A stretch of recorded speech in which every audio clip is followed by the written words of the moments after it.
myself the luckiest man on the face of the earth.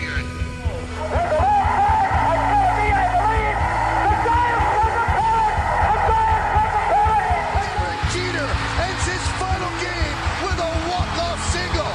Here's a drive to left. That one is long gone.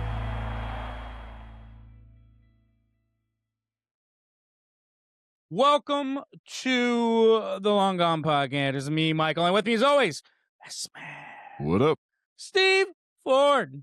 How you doing, man? What's up, man? A whole lot. We got ass loads of snow here today. So that's Goddamn been right fun. we do, Steve.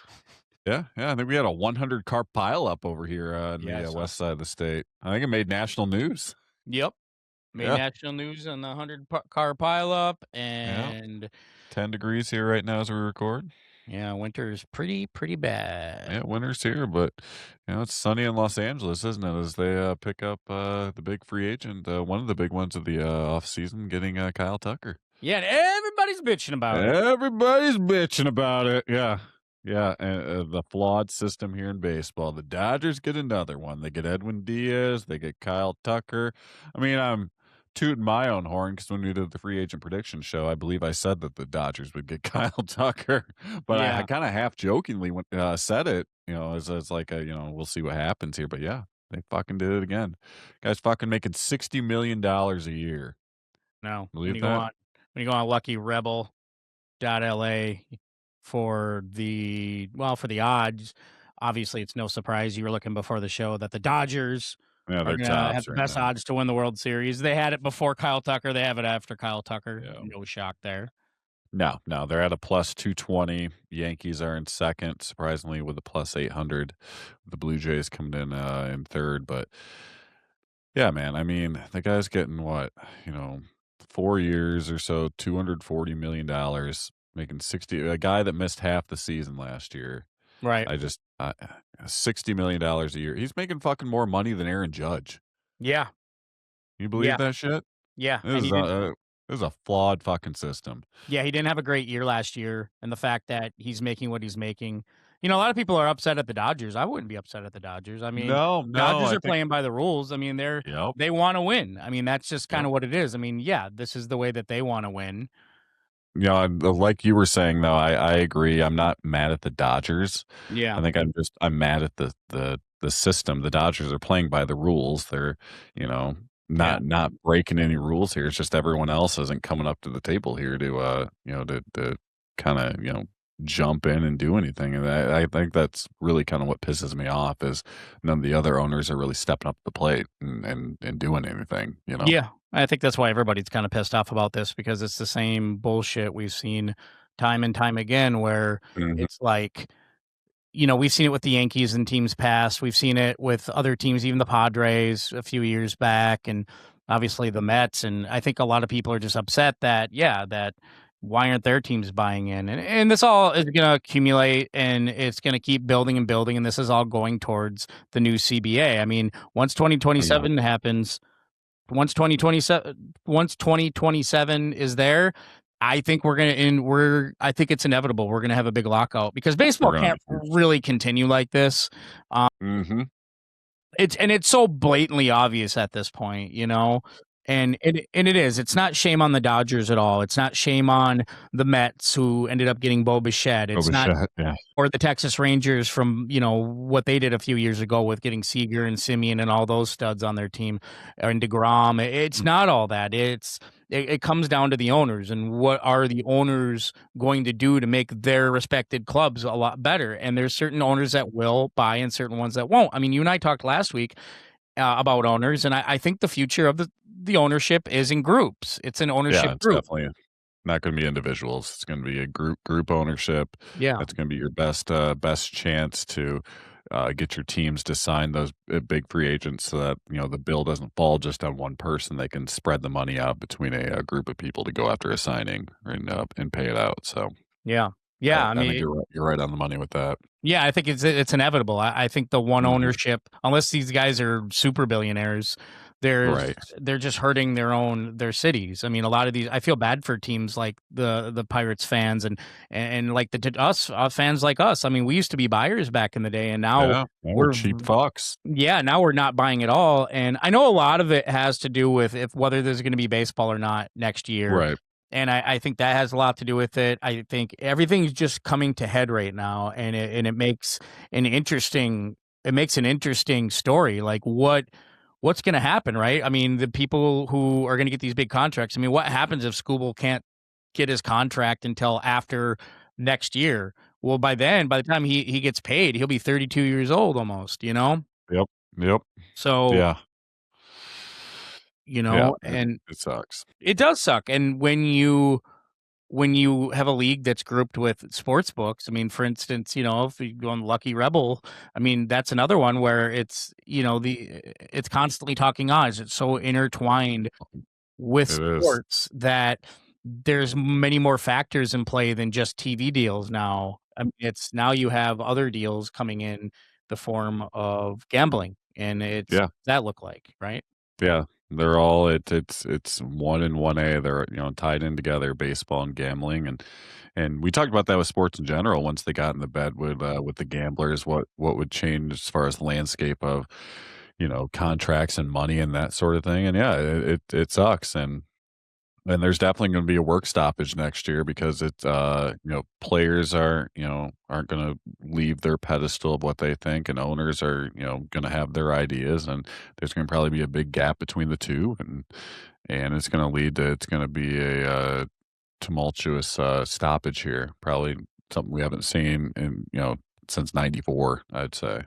Yeah, I think you're right, Steve. I think you're right. I think you're going to see something huge, and it's because baseball constantly shoots itself in the foot. And right now, it's you're dealing with money, and a lot of owners feel that they don't want to spend. They don't want to spend millions of dollars on a roster, on a player, and and a lot of people say, well, maybe they should get like a floor, maybe a ceiling, or a salary floor and a salary ceiling. And it's like, yes, I totally understand that. Mm-hmm. But how can you go from talking to players and telling them that every contract's guaranteed? There's not ever a salary cap, so you can make theoretically, you can make anything you want, as high as you want.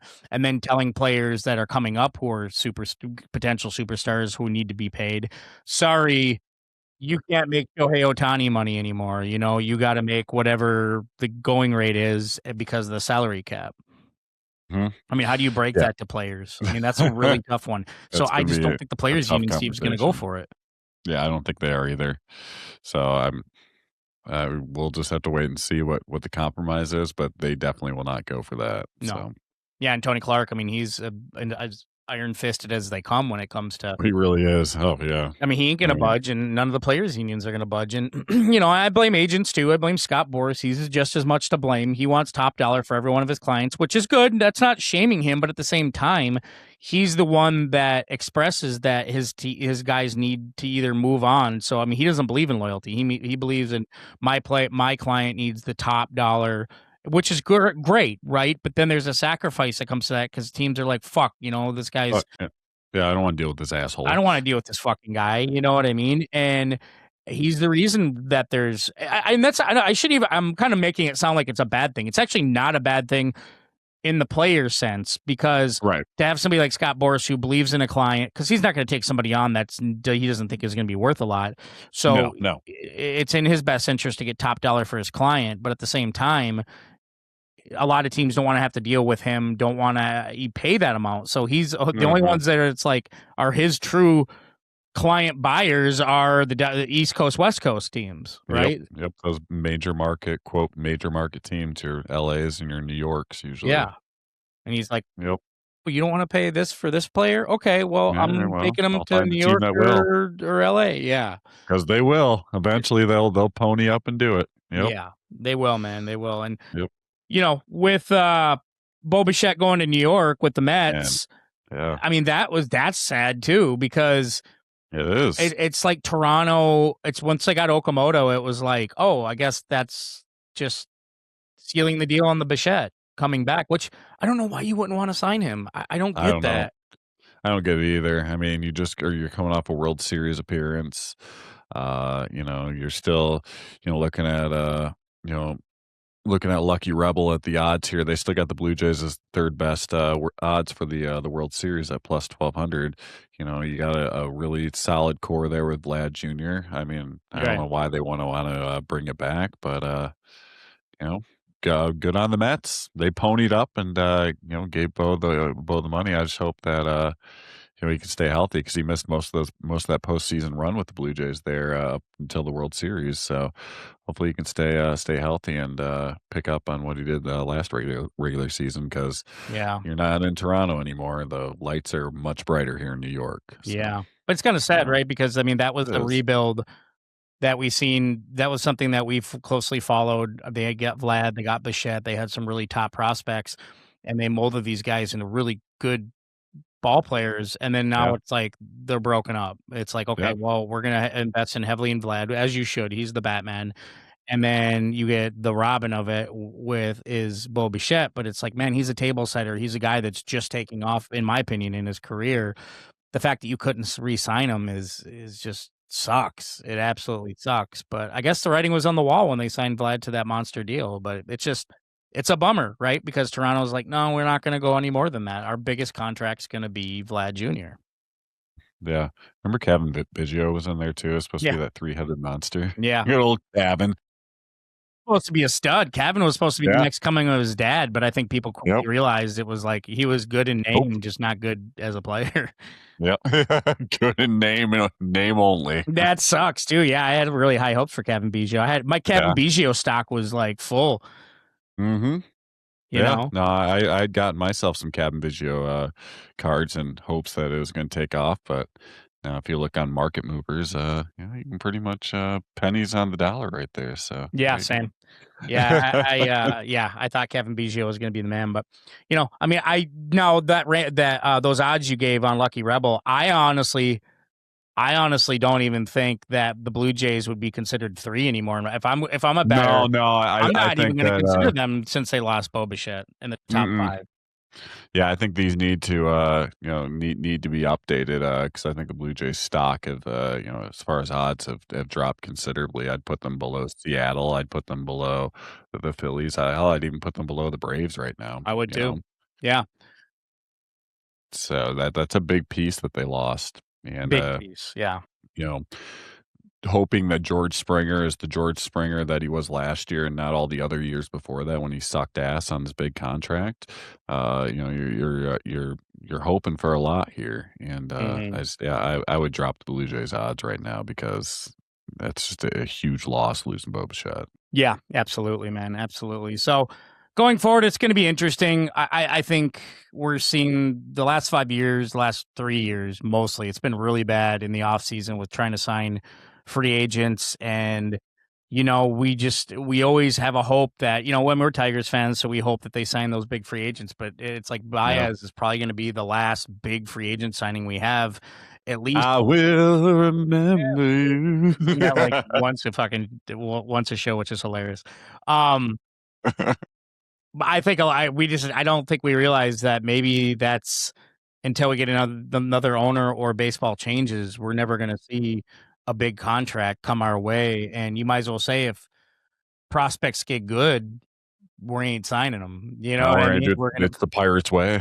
Yeah, the Pirates way. So baseball's got to change. Business wise, but you got to find that happy medium to where the players are happy and the owners are happy. I think the people that end up taking it in the ass the most are the fans. I mean, we're the ones that buy the tickets. We're the ones that watch it on TV. We're the ones that buy the merchandise.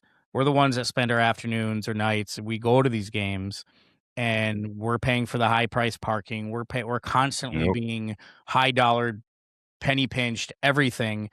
From the food down to the parking, down to the hotel you stay at. And in the end of this, the people that are getting rich off of it are the teams, the players, and the fans. It's like, well, how about the product on the field, right? Yeah. That's my biggest complaint with this is the product on the field. Then it's like, okay, you're paying this much, then the product on the field has to be better. But if you're not paying that much, then what? You're still paying those fucking ridiculous rates and not getting a winner, like just because because the owner doesn't want to spend. I don't know, man. that part I to didn't go me to the stinks, Tigers and last baseball year. needs to change for that. Yeah. No, that's kind of why I chose not to go to a Tiger game last year, because I just couldn't afford it. And sure, they got in the playoffs. That's all well and good, but I thought the product on the field wasn't worth me driving for the 2.5 hours over to Detroit and paying the parking and paying the concessions and paying the ticket price to fucking get in there. And it wasn't worth it. Yeah, for a team that is, you don't know, right? I mean, it's and it's sad too, because in the Tigers state case, or teams like the Tigers, if they make the postseason, that just gives ownership a reason to never spend. No, it is. Yeah, it's like, see, we're succeeding. Yeah, even though But it's clunky. you're not really succeeding because we got the worst fucking division in all of baseball. Yeah. In this week, Steve, we have the Then and Now series again. We're talking catchers. But before we do that, I'd like to take a quick pit stop and have a word from our sponsors. Whether you're a casual collector or a seasoned card enthusiast, the Penny Sleever is your one-stop shop for all your card protection needs. We carry everything from classic regular sleeves and versatile top loaders in multiple thicknesses, 35-point, 55-point, 75-point, 100-point, and beyond, to premium magnetic card holders and specially graded sleeves perfect for PSA and SGC slabs. Need resealable bags, team bags, vintage sleeves, or colored top loaders? We've got over 71 products in stock, all priced to help you build and protect your collection without breaking the bank. And now we're offering an exclusive promotion just for you. First-time buyers can get 10% off their entire order with promo code LONGGONE. Just visit thepennysleever.com and use that code at checkout. Don't let your valuable cards go unprotected. Shop the Penny Sleever today and see why collectors trust us with their most prized possessions. The Penny Sleever. Premium protection, penny pinching prices. Partnering with the Penny Sleever, Steve, also, I think, a lot of our viewers, our listeners probably won't see it, but our viewers, in the next week or a couple weeks, you'll probably see a little bit more merch laying around the office and the room of Steve and myself. And for sure, yeah. The Penny Sleever is going to be sending a few things our way that we can not just promote it, but show that we actually use the product as well. I mean, I'm looking forward to that. Dude, I mean, if you look, I'm going to take my camera, everybody. Clearly, I need some Penny Sleever in my life with all these cards laying around that I haven't put away yet. Get some bulk up on them Penny Sleevers, man. But yeah, bulking up for sure. I'm out of a lot. Need more top loaders. Need a little bit of everything.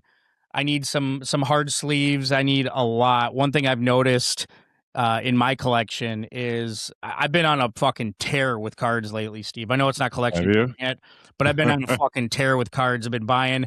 I spent $43 the other day on a sweet church glass Mookie Betts, and then proceeded to spend another over $200 more on baseball cards. So my God, I might have a problem. The problem might have returned. Geez, so we should have another segment here of Collectors Anonymous right here. Hi, I'm Michael, and I'm a collectorholic. Yeah. Holding me, shaking, holding a card. Yeah, just shake. Yeah. Yeah. You start itching yourself because you've been going through withdrawals. It's been 2 days since you've gotten on Whatnot. Are those cuts on your fingers? Those are card cuts. Oh my God! Those are card cuts. You've been opening packs, haven't you? I need. Yeah. Please. This Vlad ain't gonna post itself. No. Ain't gonna post itself. Oh my God. But with that, we're gonna do our Then and Now series. It's we did pitchers last week to kick it off. We're doing catchers this week. Obviously, our listeners know it's one of my favorite positions. We're going back to the 1990s. We did the 90s. This will be the 90s for all positions going forward for the next 7 weeks. Yeah. About, every position. Who are the top catchers of the 90s? I mean, catching as a whole in the 1990s had a lot of tough catchers, a lot of big body catchers, right? I mean, I thought it was not as much finesse like it was in the 70s or 80s for the catching position. In the 90s, it was kind of gritty type of catchers, guys that would stand in the baselines, guys that, you had a mix of power, a lot of power guys, behind the plate, guys that were big. I mean, you had everywhere from muscles to short and stocky, Pudge Rodriguez, and, people like that. So, Steve, if you want to kick off with your number 5 best catcher from the 1990s, who do you got? I'm going to go with the guy that doesn't get talked about too much, and I had to do a little research on him myself, and that's Brian Harper. During his time in the 90s there, he was on the Twins, part of their World Series team there in 91. A guy, solid average, I'll say that. Didn't hit for much power, but he could get you 290, hit over 300 a few times there, in the 90s. His peak for home runs was 12 in 1993, but he could drive in the runs and just hit for average, got on base. Just a menacing looking guy too. Got a mustache that is pretty freaking sweet, but just a behemoth of a guy. 6'2", close to 200 pounds. Great behind the plate. But yeah, I mean, could get on base, hit you doubles. Doesn't really going to get you home runs, but could hit for average. And just a really solid, serviceable catcher there. Mostly got a lot of his everyday playing time was in the 90s there, as he wasn't really an everyday guy too much. During the 80s when he first was starting out. So yeah, Brian Harper, he comes in for me at number 5. Good for you with that Brian Harper pick. Good for me, Brian Harper. Who? Exactly. Yeah, when you think 90s catchers, Brian Harper isn't a guy that you jumps off the page, but he's a guy that was sneaky good. Another guy, I'm kind of going what Steve did. I mean, kind of guy that you don't really hear about, but unless you're a Midwest guy, especially a Pittsburgh guy, Jason Kendall. Jason Kendall with the Pirates was one of the better catchers of the 90s. He came in the late 90s. He debuted in 96. And he was top vote getter. I mean, he was third in all rookie of the year voting as well. But his best year was in 1998. 1998, he absolutely killed it, hitting .327 with 75 ribs, 12 home runs. He was not a big home run guy, but he was a guy that can easily get on base, and he could drive in runs if needed. One thing I loved about Jason Kendall, aside from his command behind the plate, was he could see everything before it happened. I think when I grew up as a catcher, I thought of Jason Kendall, and I thought, man, this guy, he kind of is like 2 plays ahead of what's going on, right? And I loved his double play capabilities when it was a double play situation from behind the plate. I loved his reads. I loved how he worked pitchers, especially young pitchers. And I mean, Henry Davis, who is the catcher, one of the catchers right now of the Pittsburgh Pirates, only hopes to be what Jason Kendall is. The guy's still immortalized. Jason Kendall's still immortalized in Pittsburgh, and career .288 average with the team. He played damn near 10 years almost 10 years in Pittsburgh out of his 15-year career. But yeah, Jason Kendall for me is even though he didn't play all the 90s, the late bloomer in the 90s is my number 5 pick. Solid. Who? No, I'm just kidding. Who? I love Jason Kendall. Number 4 for me, talking about guys that spent their careers mostly with the same team, it'd be Darren Daulton. Good old Darren Daulton here with the Philadelphia Phillies here.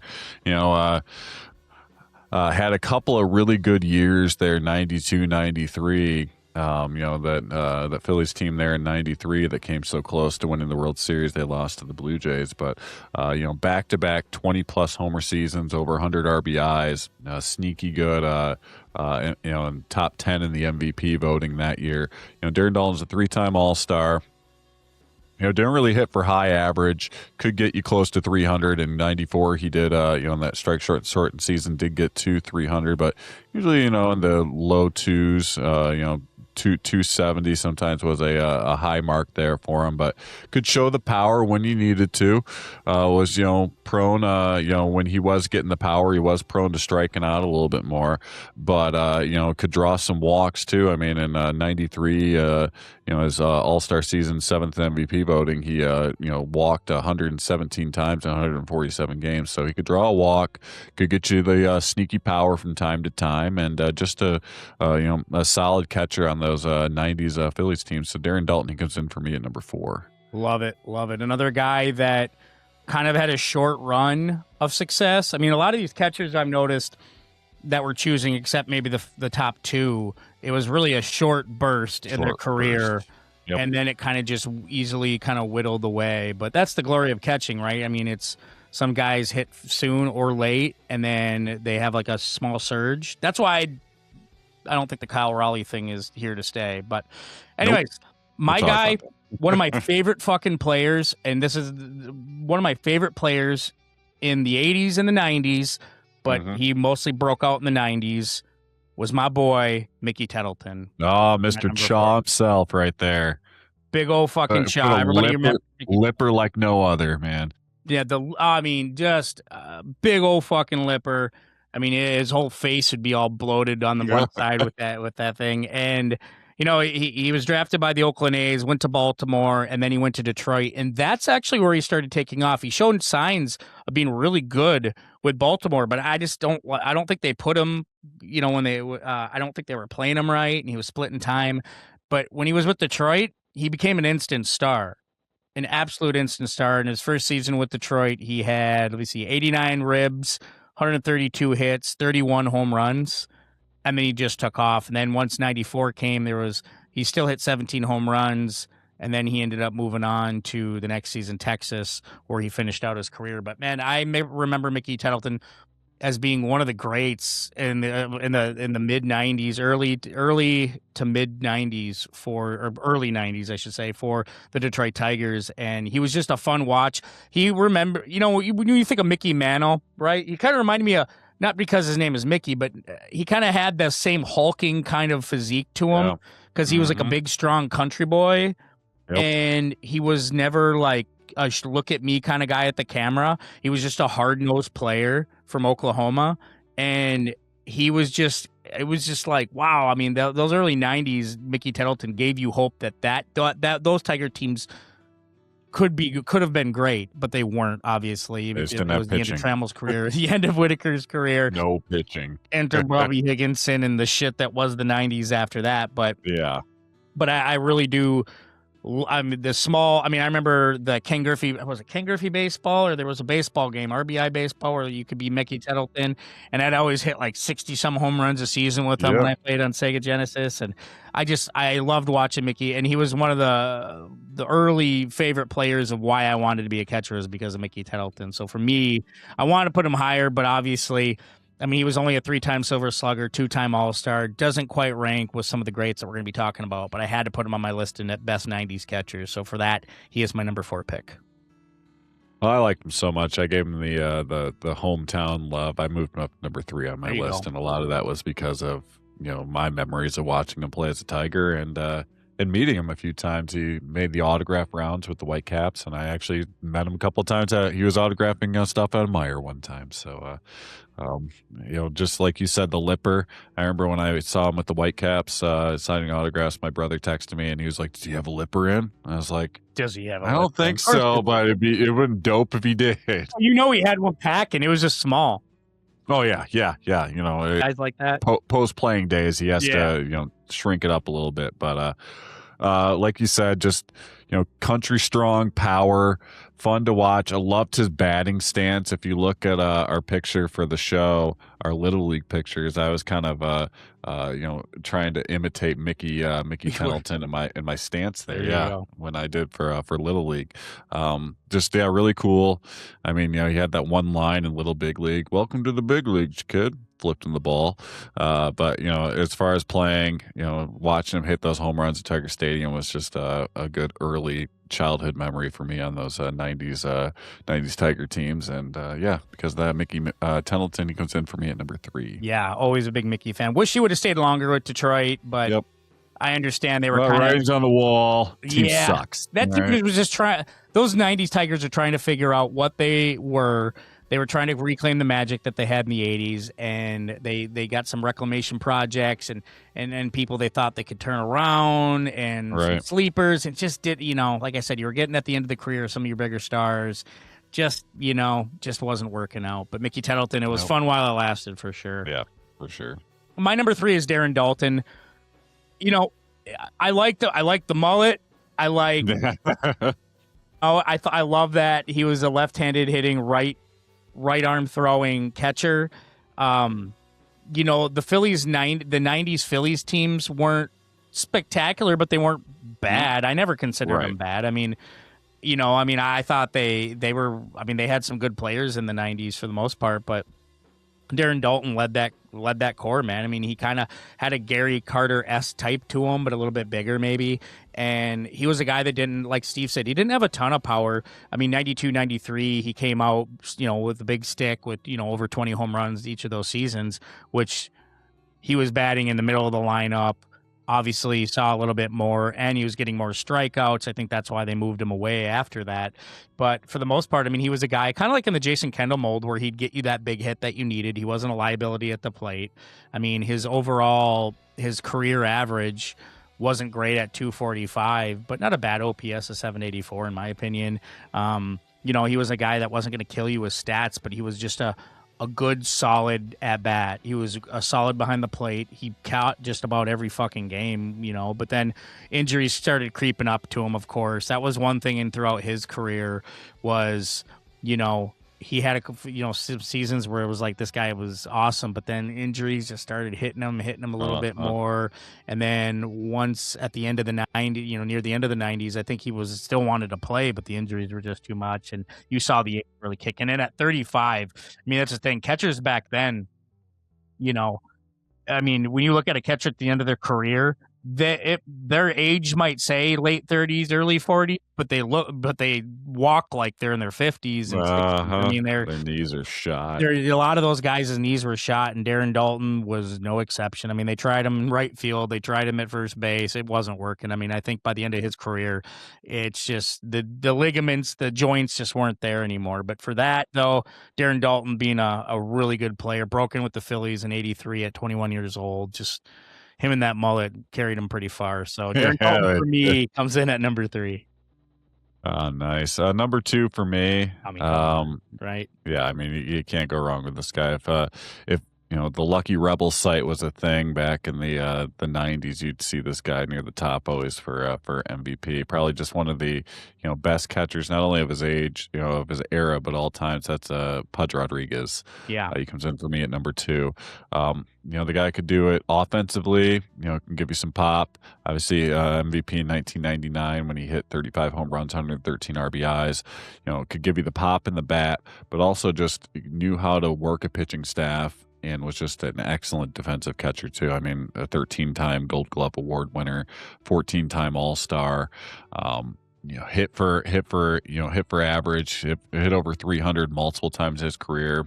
You know, I mean, this guy who, you know, in 2000 he was able to hit 347 in limited action, 91 games, but still, you know, instinctive, really stocky player. You know, a guy 5'9", you know, not the tallest, but he just was. It's just something about him, you know, just, you know, single-handedly, we're talking 90s, but in the 2000s, I think he saved that Tigers franchise coming over, taking a chance there. But I love Pudge.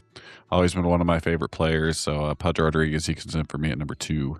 Yeah, you're on my list are kind of the same right now, right? My number 2 is Pudge as well, man. I mean, when you think of 90s catchers, Steve, he is the guy. I mean, who do you remember the most in the 90s of the Texas Rangers? It was Pudge Rodriguez and Juan Gonzalez. And, you know, and those guys were, it was cool to watch, man. It was a blast to watch as, you know, for a Rangers fan, it had to have been out of this world. And I'm sure when they ended up losing Pudge, when they moved on from Pudge, I think he was traded to the Yankees. I can't remember. I think he was traded to the Yankees. Yeah, I believe he was traded to the Yankees. But, or not to the Yankees, to Florida. Florida, that's where he won the World Series, yeah. Yeah, yep. Or maybe he was a free agent signing. But one thing, and I've said this before in our podcast, one thing I credit Pudge Rodriguez for is the Detroit Tigers turnaround. Because they were coming out of the 90s, bad fucking 90s teams, like we were just talking about. I mean, you had some glory there with... some Cecil Fielder and Mickey Tettleton and some guys like that, right? But then it was like, I don't think we're ever going to be good again. And then Pudge Rodriguez, coming off of a World Series, decided, I'm going to go to Detroit. They need a catcher. And him and Fernando Vina, I'll never forget, were the first bigger names to sign free agent deals with Detroit. And then suddenly it was a destination. Other players wanted to play. And people loved Pudge Rodriguez. People loved playing with Pudge Rodriguez. And that's why it was easy to get some of those guys over, right? Your Maglio Ordonez is coming over. And some of them, it was like, yeah, let's join in on it.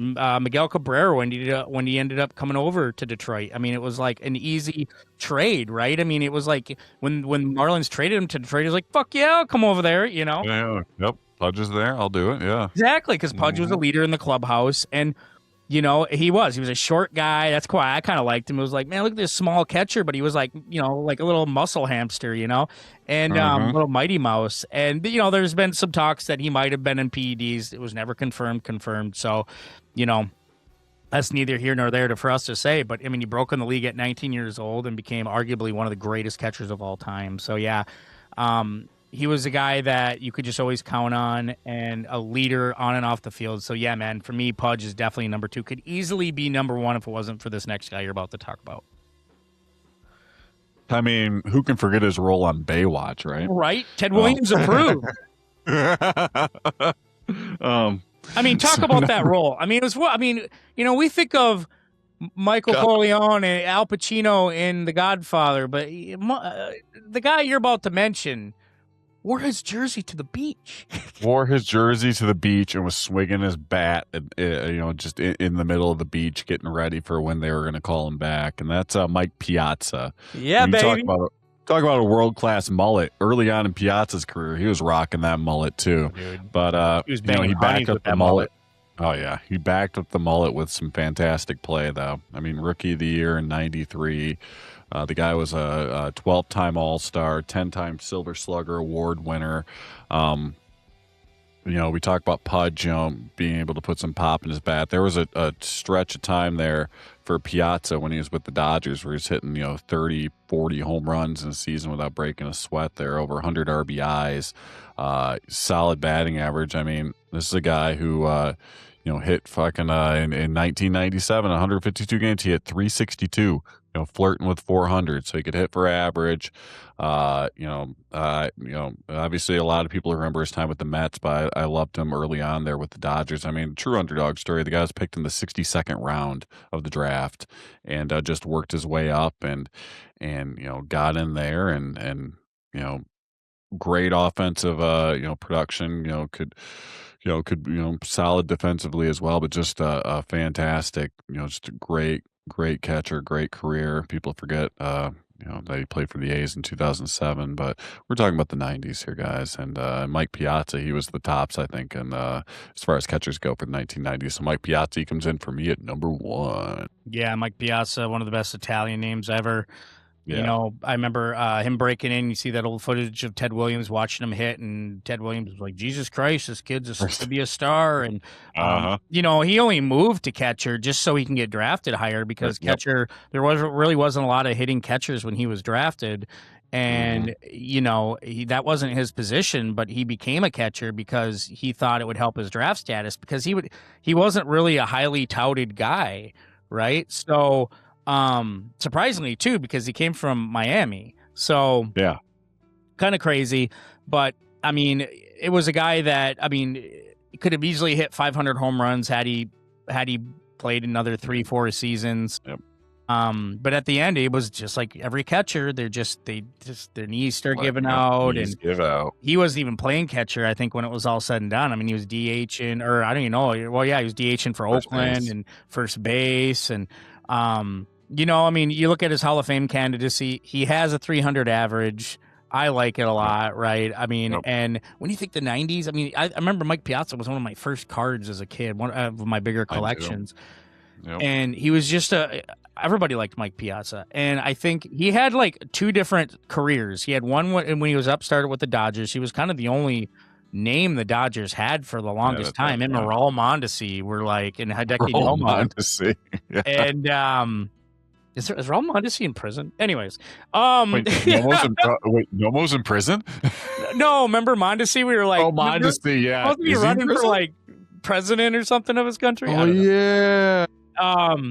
And then he went to Florida, but then he went to the Mets, and he was recognized as kind of like this heroic figure with the New York Mets, especially after one of that home run in 2001 after the September 11th attacks, and he became kind of like a figure in New York sports, which is just, I mean, you look at his name, you look who he is, you're like, oh, American hero. I mean, New York tries to find their American hero. I mean, they always try to pin those guys. I mean, right now their American guy is Aaron Judge. Right before that, it was Derek Jeter, and but in New York at that time, I mean, really, aside from Jeter, it was really Mike Piazza, and it was great. It was great to watch. So yeah, for that and just everything he means to baseball, big stud catcher, man. Yeah, he comes in for me at number 1 as well.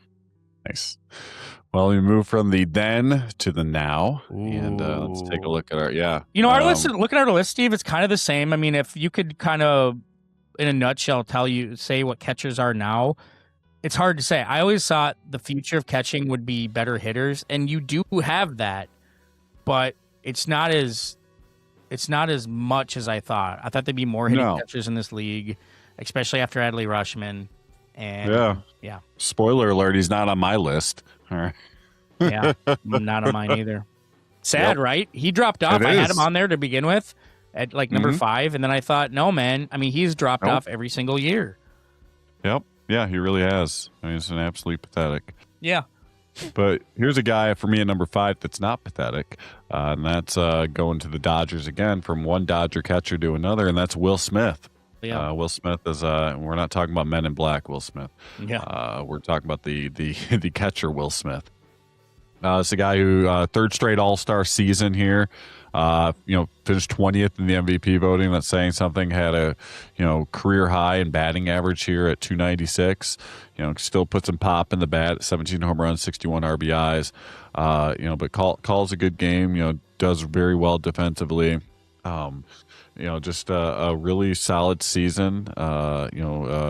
Catching here. Did miss some time with the injury bug. Did hit him a bit. Appeared in only 110 games, but for the most part, he's a very serviceable catcher, and just another great cog in that Dodger machine there. So Will Smith, he comes in for me at number 5. Number 5 for me, I went straight for not a newbie. He's been in the league for almost 3 years now. The young player is Hunter Goodman. He is solid. one of the Rockies' only bright spots. This spot I was going to keep for Adley Rutschman, but like I said, Adley has really disappointed me last year. I mean, he was non-existent, and it's not for lack of not playing. He played a lot, and he has some injuries here and there, of course, but I like what Hunter Goodman brings. This is a guy that shows he has 30 home run power, right? He could hit. He has 30 home run potential. He's a guy that is not a liability at the plate. He hit 278 last season. And I saw more potential to even do better. And I don't love his high strikeouts, but I mean, it's where he hits. And also, the Rockies don't have great players, right? So I don't know if you're aware of that. True. Wait, they don't? What about Chris Bryant? That guy's what the hell's going on? That guy's a jewel. Hunter Goodman was one of the lone bright spots for the Rockies, and it's a guy they can kind of rest their head on and build off of. Like I said, he's coming to his 4th season this year, and I like what he brings. I think it's too soon for me to put him up any higher than this because I just want to make sure that this last season wasn't a fluke. Like I said, I mean, I hate saying there's fluke seasons because it's very hard to hit 30-plus home runs and get 90 RBIs like he did, but he's good enough to show that there might be something more to this. So for that, he's on my Hunter Goodman is my number 5. Be a little higher on my list. Stay tuned for that. Coming in for me at number 4, I went with William Contreras of Milwaukee. Kind of a step back. Didn't make the All-Star team this past season. Kind of did step back average wise from 281 down to 260, but still showed that and you got to remember the guy is only 28 years old, so he's still just coming up. Great steal by Milwaukee, who said in the past, getting him from Atlanta. Like I said, did take kind of a step back from his top 5 MVP season from 2024, but still 17 home runs, 76 RBIs. Would like to see, his strikeouts did come down some, down from 139 to 120. So he is getting a little more discipline at the plate, but still would like to see that come down even more and maybe get the walks a little bit higher. But just, really, really solid catcher, can bring it offensively, can do it defensively as well. So William Contreras, he comes in for me at number 4. Number 4 for me, I went with somebody that Steve just said for his is Will Smith. Will Smith, one thing I like about him, I mean, he could hit the 20 home run power, but he also can hit for average. And when a catcher can hit for average, that's an actual special thing. That's a very special thing. And not to mention, yeah, he's a 3-time All-Star, but he's a 3-time World Series champion by the time he was 30 years old. That's crazy. Don't know anybody other than Yogi Berra that might be a thing for. It's incredible. And he's been the starting catcher on this team for going on 8 years now. And he's a guy that plays a lot. I mean, he plays a lot. I mean, he plays over 100 games at least every season. You can count on him. I mean, last year was 110. I remember, I think I had him on my fantasy team. And but he's a guy that could have easily had Hunter Goodman's numbers if he wasn't surrounded with the talent he's surrounded by. He doesn't need to hit like that. They actually don't even need him to hit like that because of the talent he has around him. They need him to be a productive bat on the lower end of the lineup sometimes. Sometimes he's in the middle of the lineup. I've seen him bat near the top of the lineup sometimes. They need him to be a productive, solid bat, but they don't need him to hit 30, 40 home runs a year. They don't need to have him hit 190 to 100 RBIs a season. They need him to catch good games. That's his first and foremost task as being a Los Angeles Dodger. And was saying that, I mean, the fact that they ended up getting Kyle Tucker, Will Smith might get pushed further down the lineup. But one thing I love about Will Smith is he has these late season surges in his game where he kind of just goes stupid, absolutely stupid, and he just plays out of his mind. So I like what Will Smith brings, and he is potentially could be, if he retires a Dodger, they could retire his number just because it was a very important piece to them in all of that. I mean, yeah, his numbers aren't gaudy, but he's a guy that gets you decent enough numbers. I mean, very much. I mean, we're talking past guys. I mean, he is definitely could fit in the mold of like a 90s catcher because he doesn't have great size, but he has great skill sets. Very Gary Carter-esque for sure. So for that, Will Smith is my number 4. Nice. Number 3 for me, I'm going to go with Shea Chandelier. No, I'm just kidding. Shea Langolier. I always think that too when I see that fucking name, dude. I mean, this is a guy who, there's not many bright spots in Oakland, but you're kind of getting a 3-headed monster here with Langolier, Nick Kurtz, and Wilson there. So you're building a nice core there for the Athletics. So just find a home. Coming off of this past season, 277 average, career high in home runs with 31, 72 RBIs.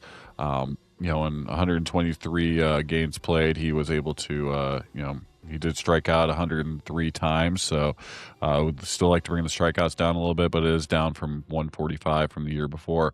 You talk defensively, this guy has a career in 992 fielding percentage behind the plate, so it's very versatile, very good behind the plate, and can do it offensively too. So he's 28 years old, similar to Contreras there. So I like his trajectory. I think he's going to continue to get better, and we'll see what happens this coming year. But for me, Shea Langoliers comes in for me at number 3. Great pick indeed. For me, I'm going to go with William Contreras for my number 3.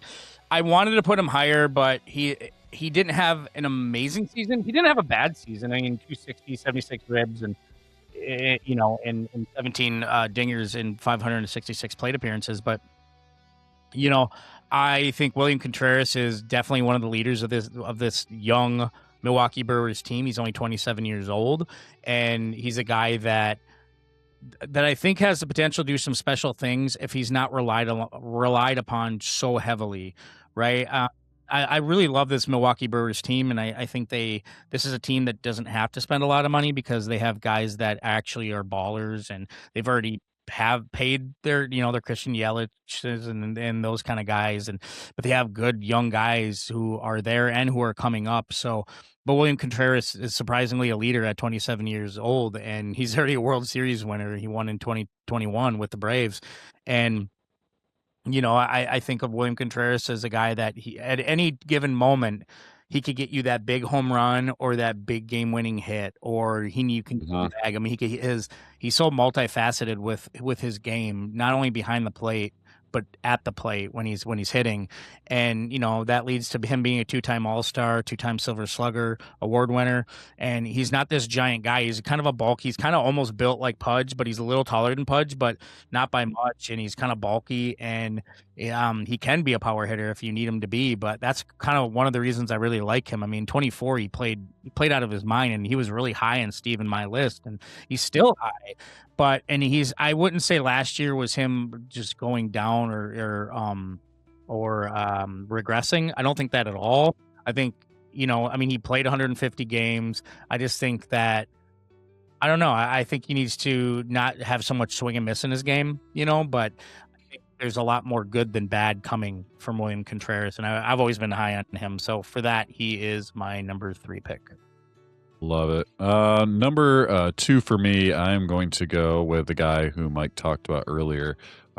Small sample size, but I'm buying in, and that's Hunter Goodman for Colorado. Coming off an All-Star Silver Slugger season this past year. I think it's the real deal. Michael talked about small sample size. He wants to see if he can bring it again, in consecutive years. But I'm going with what he did this past year, and this past year was a great year.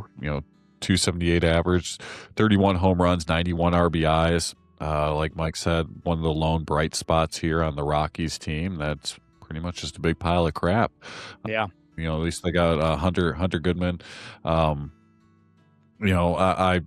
for everything that Michael said earlier, I just like what he does. Still very young.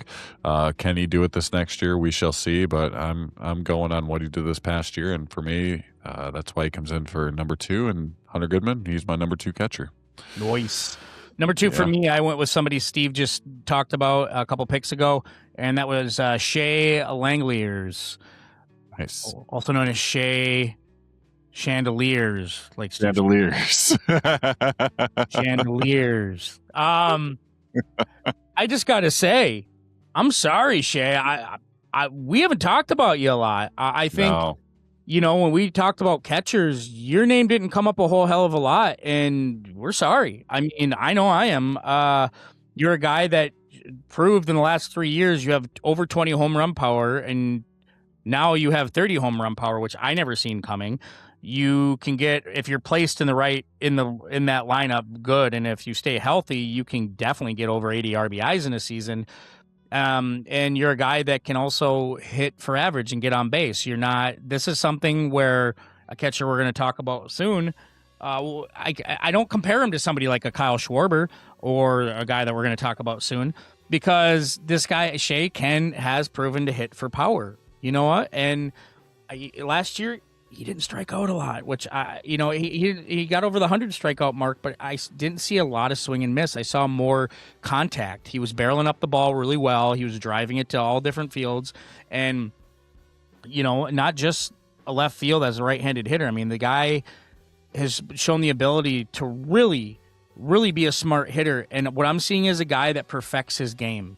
And you could see that in every time, every season, he's coming up and you could tell he's tweaked something in his swing, and you could tell, he doesn't sell out for power, and he's doing things that make him not only better, but the team better, especially a team that is starting to find its stars, right? I mean, we always talk about Nick Kurtz till we're blue in the just how great of a star this guy's going to turn into. Now we're talking about Shea Langeliers, who's been there for 2-3 years longer. So. Yeah, I mean, Kurtz and Langeliers, the future looks bright for the Athletics. Las Vegas just needs to fall in love with them now. Yeah, exactly. For that, Shea is definitely my number 2. Yeah. All right, and at number 1, I think we both agreed on this one. Yeah, dude. I mean, you can't turn this guy down for being number 1. It's the best offensive season for a catcher I think that we've ever seen. That's the big dumper himself, Cal Raleigh. I mean, this guy is coming off a runner-up for MVP. Only Aaron Judge outdid him there. 60 home runs, 125 RBIs. He's shown, in the last 2 years that he can hit over 100 RBIs in a season. Brought his average up from 220 all the way to 247.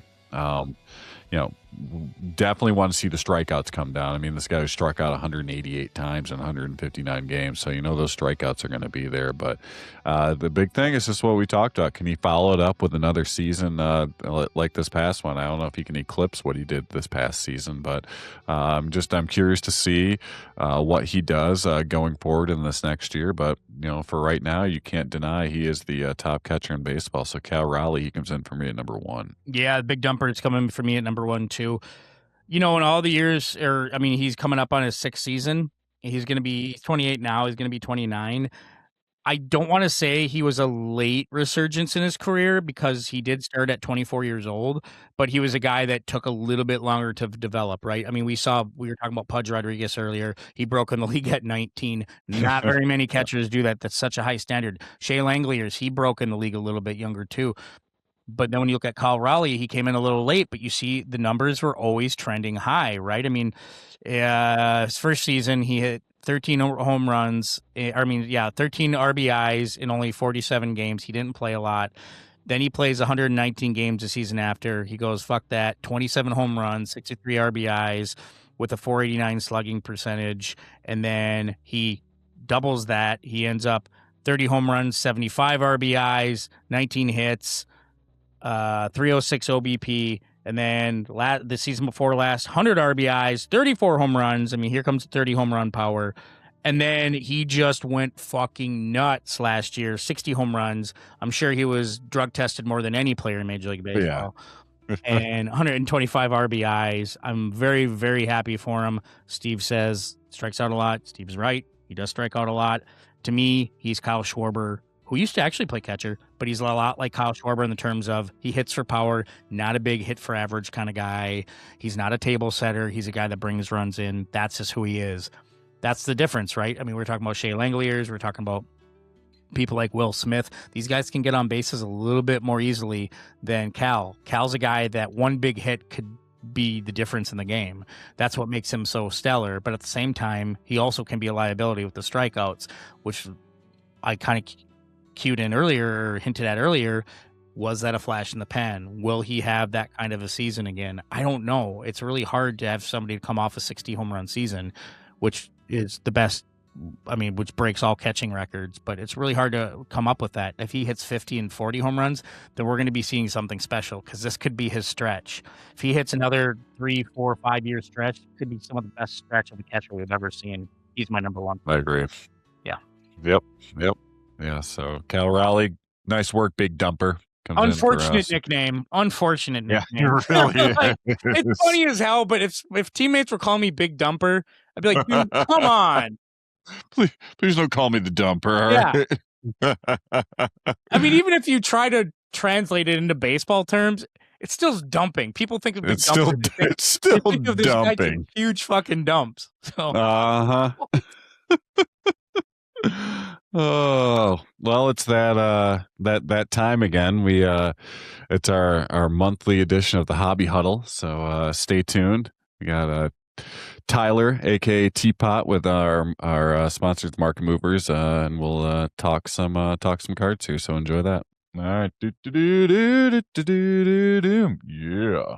Ready to ride the next big hobby wave? Market Movers puts the entire sport card and TCG market right in your hands. With pricing on over 7 million cards powered by real sales data from every major marketplace, including eBay, Fanatics Collect, Golden, Heritage, and more. Track your collection on mobile or desktop and instantly see value and P&L by sport, year, player, set, or grade. Compare any cards side by side, monitor live price swings to spot trends early, uncover underpriced deals, and set custom alerts so you never miss a move. With Market Movers, you turn market data into smarter buys, bigger profits, and a stronger collection. Sign up today and try it risk-free for 14 days and get 20% off for life with promo code GONE20 at marketmoversapp.com. And a special bonus, in February, we're giving away a hobby box of 2025 Topps Heritage High Number. To enter, sign up using promo code GONE20. We'll compile entries from December through the beginning of February and announce the winner during our February Hobby Huddle segment. Market Movers. Make every card count. Welcome to another segment of the Hobby Huddle. With us today from Market Movers, we have Tyler, aka Teapot. What's going on, Tyler? Hey guys, good to be back. Happy to see you. Yeah, It's good to see you. Been a bit since we met, with Christmas and New Year's and all that. Let's take a look at just some of the trends. I know we've had some latest movements between Arenado and his trade and Bregman going to the Cubs. I thought that'd just be a couple of good players to look at what kind of trends they've been, going towards the last year or so. What do you have on that? Yeah, absolutely. Let me kind of just give a high level overview of what's been going on in the baseball card world, Yeah. and then we'll look at some of those specific players. So I mentioned this last time for those who haven't seen Market Movers before or didn't see last month. We track these indexes that are comprised of like the most iconic cards from different eras. So this is our baseball index from 21 to 23. And just different years. We're actually in the process of putting a 24-25 together. And we've got our MLB Top 100 from last year. We'll update that when it's updated. So, but just kind of overall, baseball, much to my surprise, last 30 days, all these indexes collectively up. Usually December is still a down month, and you don't start to see any real life or movement into baseball cards until we head into like early February. And it's spoiling all of my plans for some of the players I was hoping to catch at a dip because very few of them have actually gone down. So that's my strategy is not working out. You just when you think you know how things are going because you have access to the data from years before, the market goes and rises up. Yeah. So so just kind of at a high level, just good, healthy, kind of flat on a couple of them and slightly up collectively on several of these. And we're looking across, 125 cards. So that's a total change. Some of those cards certainly seeing, dips depending. But if we go and we look at Arenado and Bregman, and just for kicks, let me throw Devers on here too, because there's some terrible comedy, tragic comedy happening here with and I could blow this up in size a little bit too, with kind of what played out for Red Sox fans who are now collectively raging, and rightly so, on social media and all over. So this is the last year price movements. Really interesting to see Devers just take a massive hit. So obviously they got fed up with him or whatever happened there and shipped out what would have otherwise been a very long-term contract for a Hall of Fame caliber slugger. His defense was a different story, but so they send him out to the Giants and say, "Hey, we're going to hitch our wagon to this guy Bregman, who has championship caliber in his past." And then irony of ironies, Bregman says, "Yeah, I don't know about that," and obviously signs with the Cubs. Insane. So Bregman over the last year up 14%. If we kind of zoom in over the last 30 days, usually you don't see huge price swings in the offseason, which is why these all look relatively flat. Arenado maybe already, I think it's too soon. The news just really came out, but it'll be interesting to see. I don't know how much him going to the Diamondbacks. I mean, I guess they certainly look like more of contenders than St. Louis has recently, but kind of funny to see, that Goldschmidt went up to St. Louis and now, Arenado's going down to the D-backs. But we'll keep an eye on this over the next month or so and see if anybody starts to show more interest in either of these guys. I know Cubs fans, generally speaking, that I've talked to are excited about Bregman. Oh, I bet. I mean, now they got their the top two picks. What was the Bregman's draft again, Mike? Because Swanson went 1 and Bregman went 2, which is actually why he chose number 2 as his number. Yeah, I found that out a couple days ago. So now they got the top 2 picks from that particular draft. So yeah, that was huge. Cubs are looking good. With some of their trades that they've made, picking up that pitcher from the Marlins. So the Cubs are Well, they had to do something. I mean, they lost Kyle Tucker, so I'm sure their fans would be pretty pissed if they didn't do anything. But it's kind of weird too because they're going to trade Nico Horner. It looks like to the Giants. Yeah. Oh, is that? I was just going to bring up Horner because I saw a guy on Instagram talking about how he suspected Horner would be a trade target because the owner's not going to want to pay the luxury tax. Right. It's looking like he might interesting. Move. Yeah. Okay. Well, I mean, I think between Tucker and Bregman, I don't know how you guys feel, but I think the Cubs kind of made the right call there. Just third base, a more premium position, a Gold Glove, defenseman, and obviously he can hit too. So overall seemed like the right play, but I think Cubs fans agree. We'll see. Generally, when I look at these two guys' markets, Tucker's never had a market, even when he was like at his peak. It just like people weren't super interested in him. And then, I thought maybe once some of the other guys, Bregman or Correa or others were like going to be on their way out with Houston, that maybe Tucker would have like become the guy, and he just like never did, and then went to the Cubs and had a hot start and then fizzled. Devers, when I talk about Devers with my baseball card buddies, he's like hotly debated amongst us. Vladdy's another guy that kind of falls into that territory where some people are like, we believe in him, put some respect on his name with his cards, but then like other people are just like, no, not interested. Right. So he's kind of hovers in that like middling territory. Arenado's a guy, obviously, like platinum glove, like just all-time defender and really good, solid offensive numbers. I don't know what his career WAR is at. I was going to look that up quick. I always love to look at there's B WAR for his career. Okay, it's 50, just under 58. Yeah. So, I mean, he's had a very, very solid career, but he kind of like he hasn't quite broken through. I don't know that he can on that like true like Hall of Fame within the sports card hobby, within the baseball card hobby. Some people love him. Some Rockies fans love him. Maybe some Cardinals fans, and then those maybe who like me just appreciate really good defense. Kind of appreciate or admire him, but his stuff in terms of like long-term staying power, I think his most iconic Bowman Chrome autos, like the very best ones, will be pretty desirable long-term. But then like everything else, when you're not in that top upper echelon, might be subject to quite a bit of volatility as like the latter half of his career widens down and he retires. Yeah, he has kind of fizzled out in regards to playing. But Mike, I know you've always been a big Arenado guy. He's always been near the top of your list in regards to collecting, right up there with Mookie Betts. Yeah, I mean, we always knew, him coming from Colorado, the numbers were pretty inflated playing at Coors Field. So, he had to come back to down to reality with the Cardinals. But, I feel like he's still a solid third baseman. I think his career trajectory is a lot like Evan Longoria's, where, he'll be a quality bat the older he gets, but it's not going to be the guy that's going to consistently drive in runs, get you 80 RBIs, 90 RBIs a season. But I'm kind of biased because I've always been a big Arenado fan, but I still think fans like him. And, I always see a lot of variations of different cards. There was this one up recently that is actually going for, I think it's going for like a little over $14 on average. And it's his, what is it? The high authority or the high authority. I can't remember exactly what it was. High something like that. But I noticed a lot of with his Chrome Series 2. I mean, a lot of his stuff is pretty consistent for the most part. Yeah. It's not ringing a bell. I was hoping to find a picture of it or something, but I'm not sure which one you're referring to. But there are people who collect him.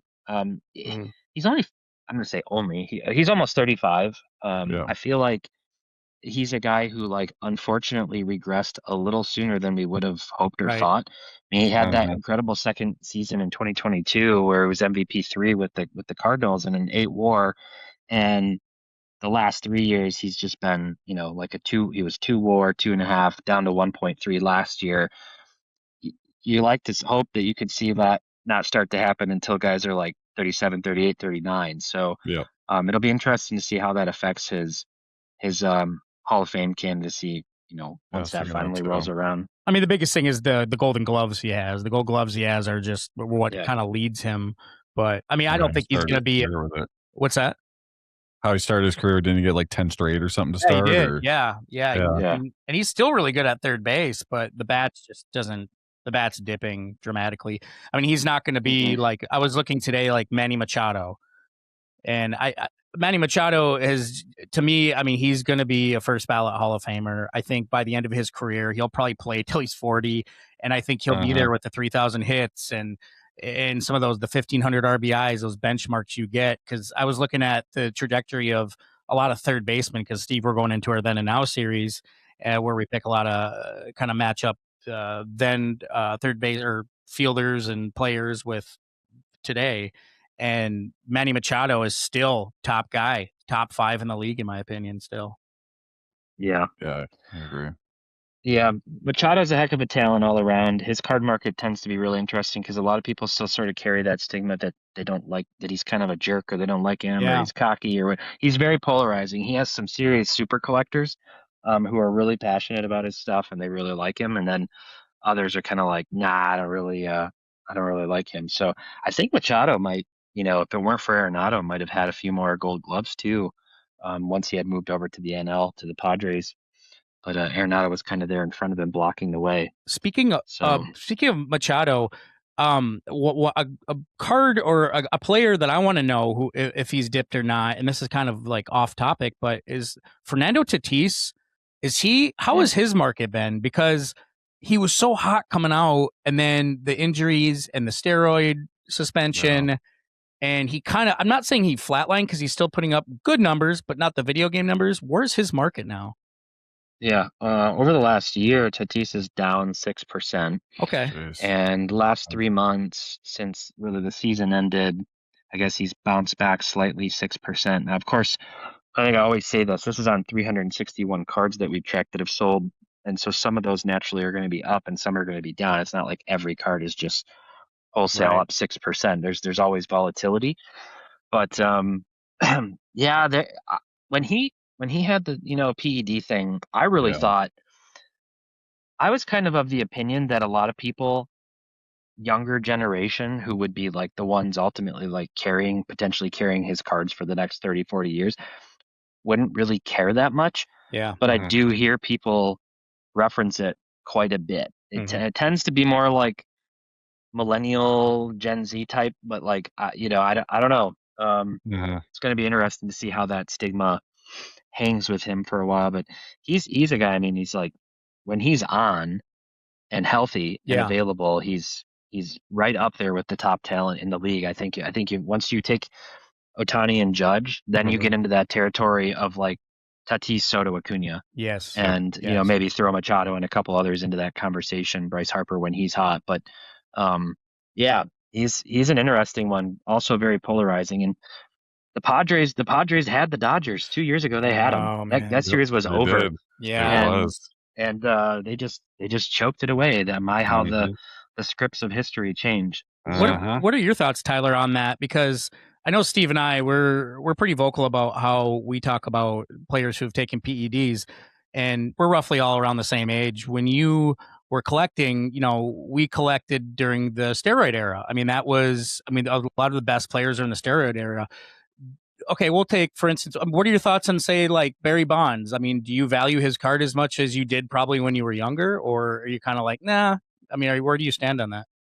I am squarely in the camp of Barry Bonds should be in the Hall of Fame and should have very expensive cards. Barry Bonds is the greatest baseball player of all time, and I don't really think it's open for debate. Everything about his career are just video game numbers that don't even seem real. And like for younger people who, are just getting into baseball maybe over the last decade, like there was an Instagram channel I came across like 3 years ago that was like constantly running these reels. I can't for the life of me find it now, but it was like, it's time for another round of Barry Bonds stats that seem fake but are real. Right. And it's like, think about like chop off his entire career of the steroid years, and he's still better than almost anybody ever. Like it's ridiculous. His numbers are so crazy. Having more like intentional base on balls than like 12 different teams did total walks during a season. Like just so many things. And you hear him break down how his plate approach and how he would turn on balls and choke up and still get power and all these. It's unbelievable, to the point where you get frustrated that obviously the steroids were involved. I just look at it, that era, as it's not to condone it, but maybe everyone wasn't doing it, but a lot of people were doing it. And not to like get too scandalous or sensational or TMZ, but like there are a number of people who have come out and have said they have like that they know for a fact that Griffey was doping too. Wow. But he never got busted. Like people with inside, like who knows? But the point is, a lot of people were doing it, for like just about everybody. If they were like, yeah, I got to get the power, like everybody's doing it. So I see it as sort of an era. It's the steroid era, just like we had the dead ball era and all kinds of different Yes. eras. It's a dynamic. You need to Yeah. take it into consideration.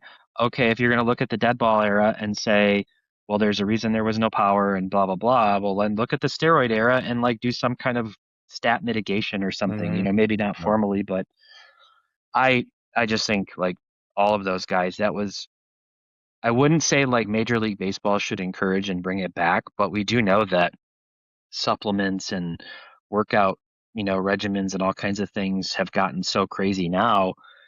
There's always going to be some kind of competitive edge, and I just think it's time to let it go. We saw Pete Rose pass away, and then all of a sudden it's like, okay, now he's going to be, after he passed, eligible. Yeah, I always felt, and because I was never for PEDs, but I do understand when it came. I mean, when we had the strike in the early '90s, and after that, contracts looked a lot different. Players were getting paid even more than they were ever before. So there was that crazy amount of pressure to not only perform but perform well and to get that bag. And then you started seeing people like Sammy Sosa and Mark McGwire, and those numbers just soar, and they were getting paid. And you kind of understand the players were on a different level then because they wanted that bag for sure. But when you look at steroids too, I mean, okay, Mark McGwire, I believe he took steroids the majority of his career. It didn't make him faster, right? It didn't give him a better arm, right? It didn't give him incredible, didn't give him like a certain amount of like how he was able to see the ball, hit the ball, but it affected players differently. And so there is an argument for PEDs in the Hall of Fame. But I do agree. Like, if it is in the Hall of Fame, there has to be something to show that they did do that. I just don't know what. Yeah, like a special wing, something. Steroid wing. Yeah, something. Yeah. I mean, I think you look at Bonds, and then the other one who kind of comes to mind for me is Clemens, and like big time. Clemens. You can debate all day where he fits on the all-time list. You could have him probably as high as 3 and as low as 10, but like no lower. And he's I just think a lot of guys were doing it. Not to condone it, not saying we should bring it back or make, juicing great again or anything crazy, but just acknowledge that it was a dynamic. And look, Major League Baseball didn't do enough to detect it and shut it down. They tolerated it. It's good for ratings. It was. Well, that was it especially coming off the strike. They needed something to get themselves back, into the fans' good graces. And there was that home run race in '98. Absolutely. Sosa and McGwire, and it helped bring the fans back to the game. Cal Ripken did his thing with the Iron Man streak, but people want to see those bombs, and baseball kind of turned a blind eye to it just to try and get the fans back in it after the strike. Yeah. I do have Major League Baseball has been constantly changing, tweaking rules and different protocols and things, and we get lots of different stuff. Number of pickoff attempts, just runner on second in the regular season, like lots of stuff. One thing I would like to see them do is put some kind of consequence in place to deter teams from just intentionally walking people. Especially if only maybe even in the playoffs. So they obviously they don't have the like runner on second and extra innings in the playoffs. Like it's pure baseball in a certain sense from what it used to be.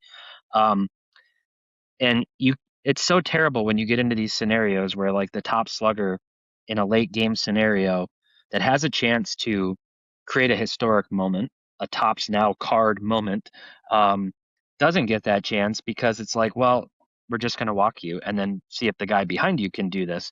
So, in some games, whether it's Judge, Ohtani, or any number of others, they're getting walked multiple times.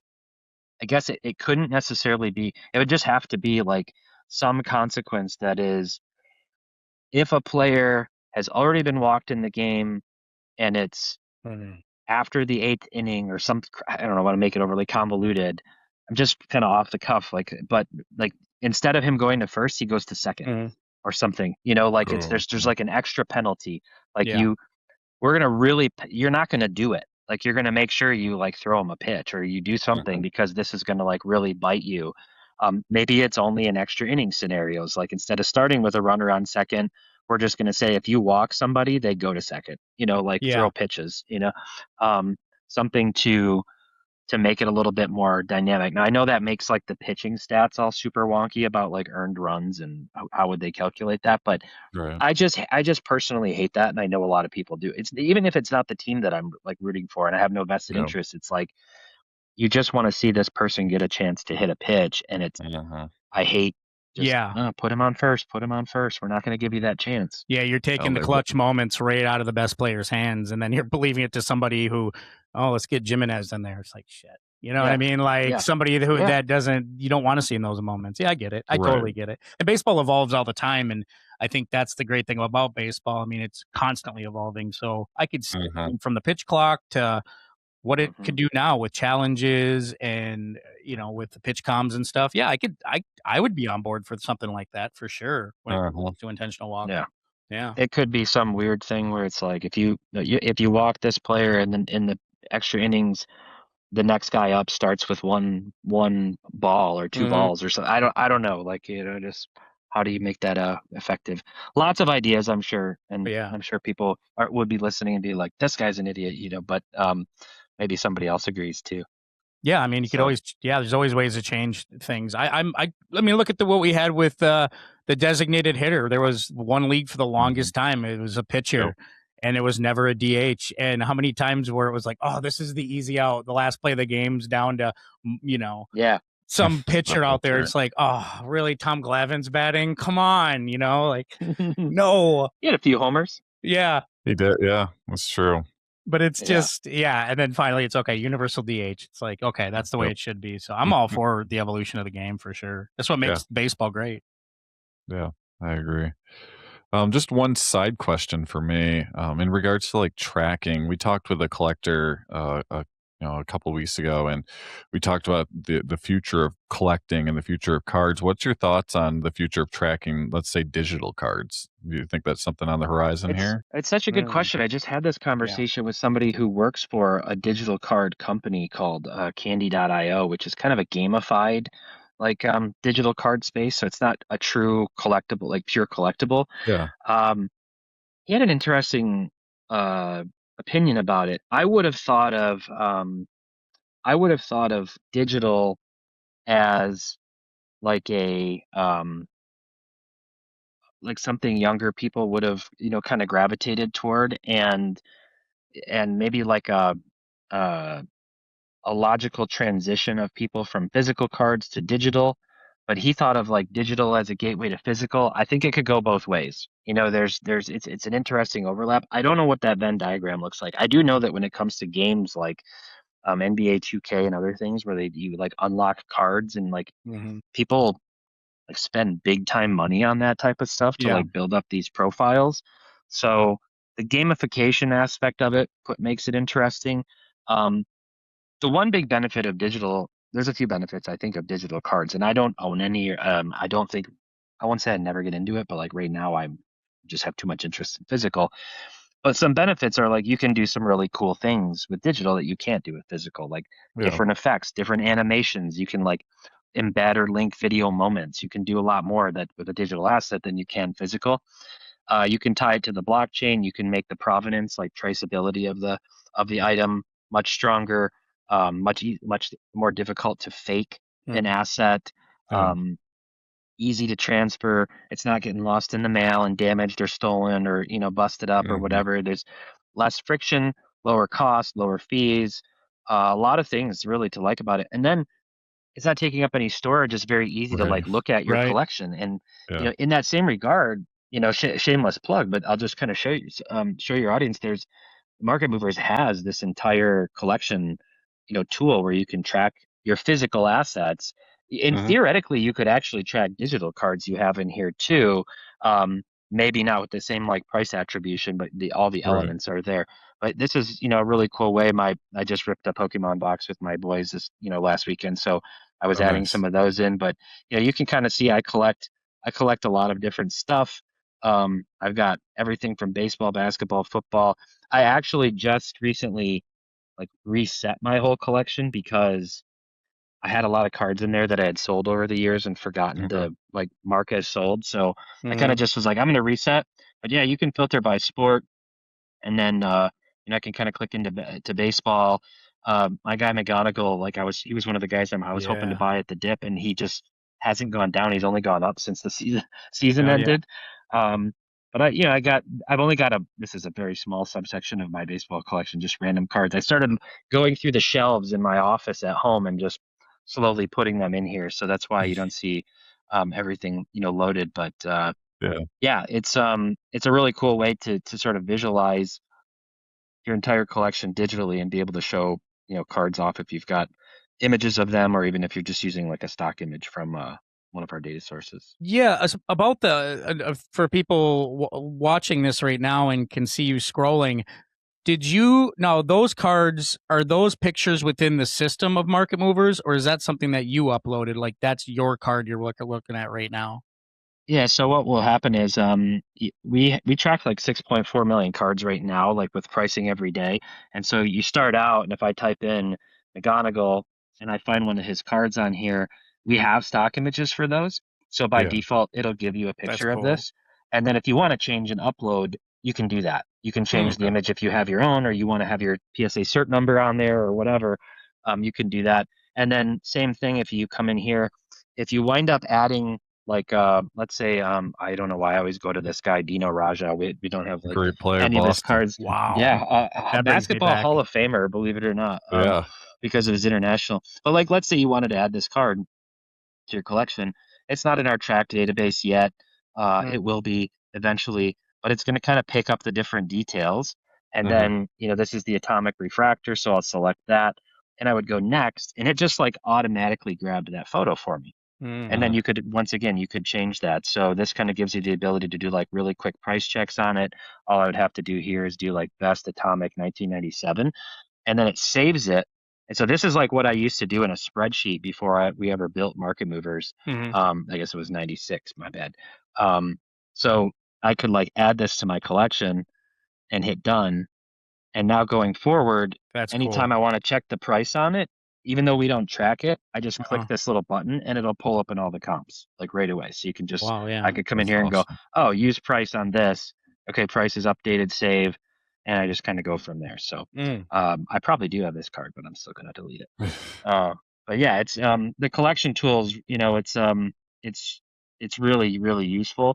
Market Movers on the mobile app is actually free to use in a limited capacity for comping.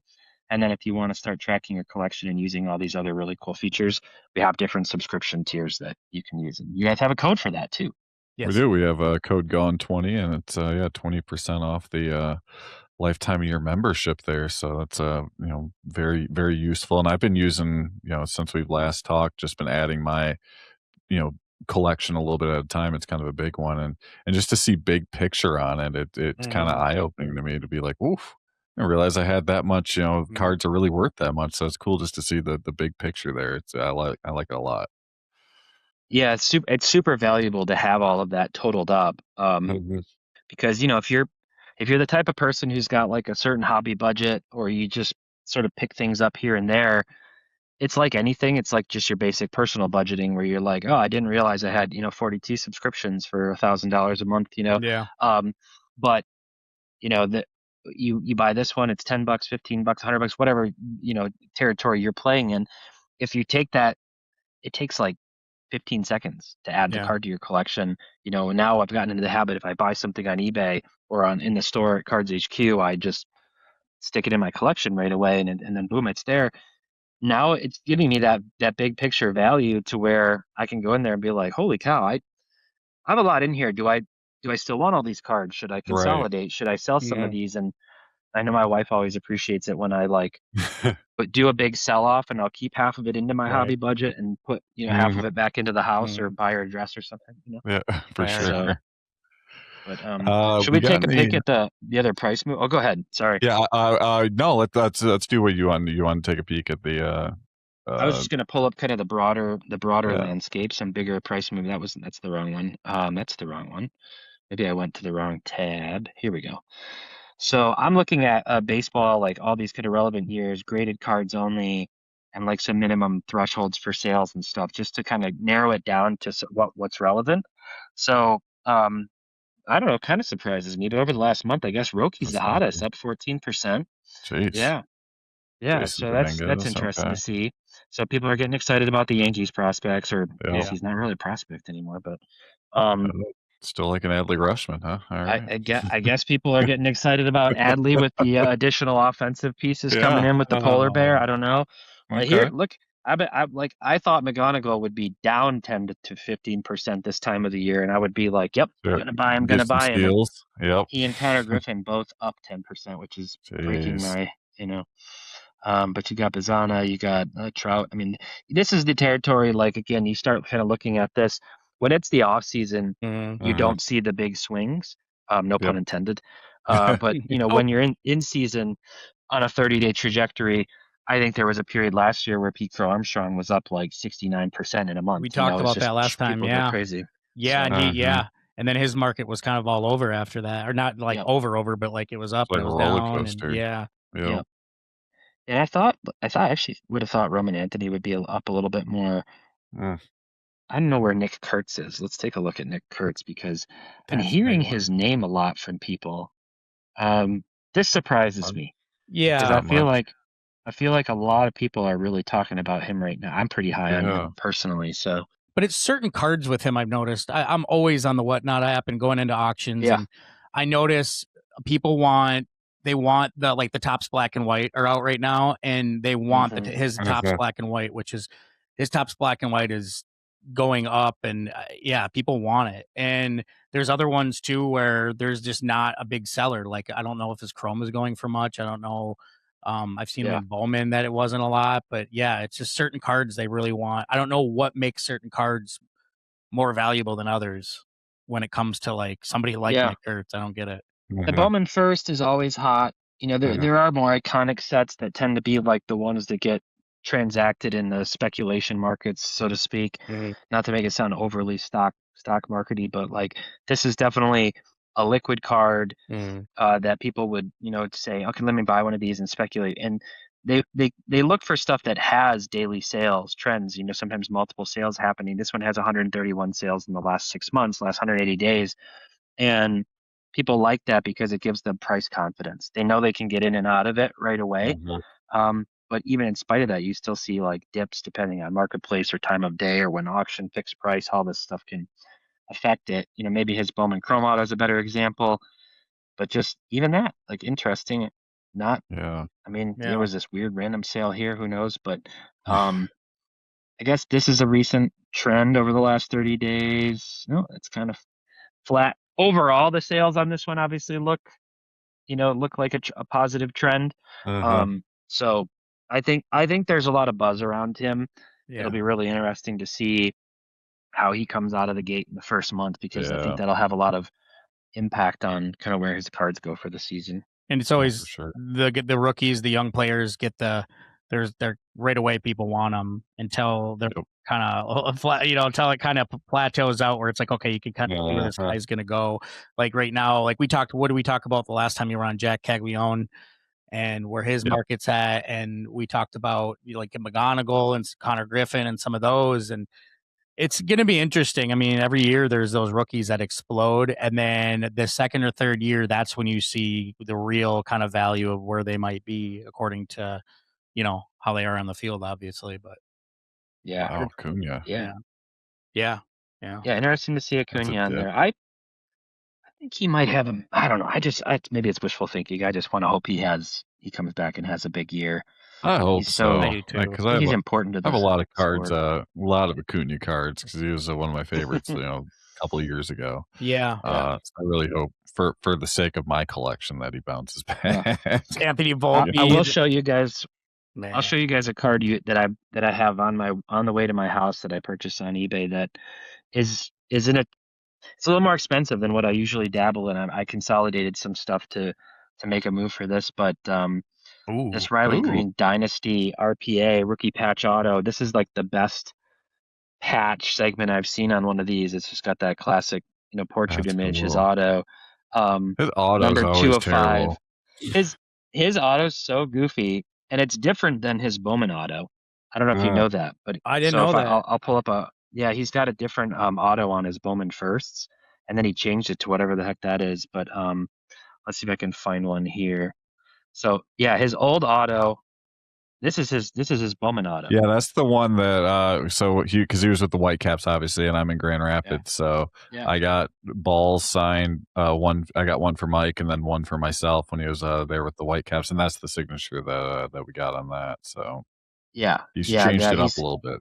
Which I mean, when you see the stacks of stuff that these guys get sent to sign, it's speed. Yep. At least this is still like. I mean, I don't know how that's an RG, I guess, but I see Nick Castellano. I saw his he, at first he used to be all like, I'm gonna spell it out, and now he's just like, shit, I'm just gonna throw whatever on there. Like even the one I got his autograph when he was with the Whitecaps, and it was he spelled it out for the most part, and then by the time he hit that big leagues, and it's like, F it, Would you be offended if I put an X on it? Yeah. This one's like a meme, and there's actually one of these where it's just literally a straight line and nothing else. But Cam Reddish, I did a video one time kind of talking about like cards that are stupid, and one of them was ones with like bad autos, and some of these athletes just. And Mike, you mentioned an X. If you look up Xavier Tillman, all his autograph is an X. Michigan State star Xavier Tillman, it's just an X. Yeah, that's it too. I think I just said that. Yeah. At least he has an excuse to do it, though. It's like, okay, it works with your name. Yeah.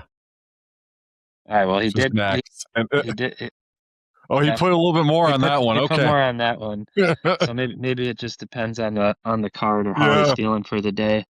Yeah. I think Patrick Mahomes has an ugly autograph too.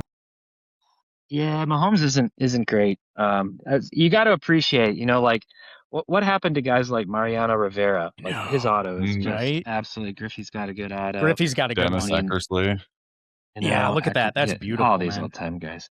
Pride of autograph, just. Oh my God! See, that's the stand. That should be the standard right there. Yeah. Christ, that's like. I say this as someone with a completely terrible signature, but mine's the worst. I should be a doctor. It's pretty bad. I've owned 8 houses, so I've signed enough mortgages that I was like, this has got to go faster. This is it. So, Oh boy! And it's not because I'm a savvy real estate investor; it's because I'm a maniac and I move too much. One other thing I wanted to show is we're getting into Top Series 1 territory soon. We are. I think pitchers and catchers reporting soon in a few weeks, and that means Series 1 and the opening day are right around the corner. And so this came out on X, and just some basic information about the different formats here. Jumbo is losing a relic. You're getting one less guaranteed hit and a $10 price increase this year from last year. Hobby up $10. No other changes that we've seen. We don't have the pack odds yet, I don't believe. So those may be more inflated. I would expect they will be. And then we got some shrinkflation with megas and blasters getting 2 less packs and 1 less pack here than last year. So fewer cards and in the box, so just a higher cost per card as we tend to look at it. But it's been really rough with sealed product the last few years. The hit rates are not particularly good. The value proposition's tough. I still jump into some occasional like Tigers team breaks and things like that. But it's been a while since I bought a personal like hobby box for myself to rip because it's been a little bit tough. Yeah. No, Michael and I would do that when he was living down here on the lower part of the state, where we'd get a hobby box and split it, and if whoever paid for the hobby box would get the hit, and it seemed like every time that I would pay for it, I'd only get like a relic or something. And then the times that Michael would pay, I think one time he got like a Ricky Henderson numbered to 5. It was like an auto relic, which never happened. Yeah. Yeah, we did a Stadium Club rip a few years ago with Sports Card Investor.